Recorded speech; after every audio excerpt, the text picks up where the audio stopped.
अभी नींबू खरबूजा भइल जो नया बिल्कुल नया चैनल था, नया सब कुछ था, फिर भी अभी 40 मिलियन क्रॉस कर गया है नींबू खरबूजा भइल 2। अभी खेसारी लाल यादव, कहीं न कहीं आप नाम तो सुने ही होंगे खेसारी लाल यादव।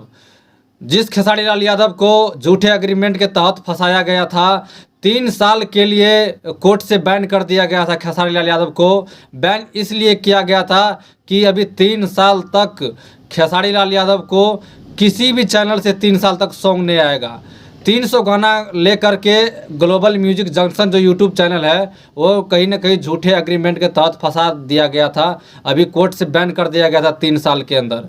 अभी जो गाना आ रहा है खेसारी लाल यादव को, जो भी चैनल से खेसारी लाल यादव का सॉन्ग आएगा तो उस डिस्क्रिप्शन में आप चेक कर कीजिएगा जाके डिस्क्रिप्शन में, तो उसका डिजिटल पार्टनर डिजिटल हेड होगा कौन, तो ग्लोबल म्यूजिक। उसका जितना भी कमाई होगा वो कहीं ना कहीं ग्लोबल म्यूजिक लेगा। चाहे किसी भी चैनल, दुनिया के किसी भी चैनल से सॉन्ग आए 3 साल तक, तो कहीं ना कहीं सारा क्या कहते हैं कमाई ग्लोबल म्यूजिक ही लेगा।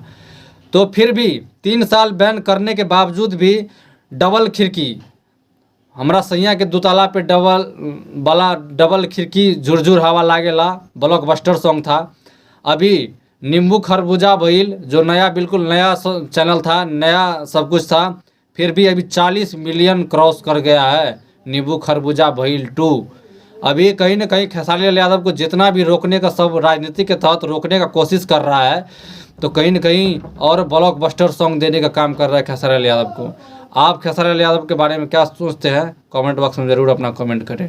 धन्यवाद।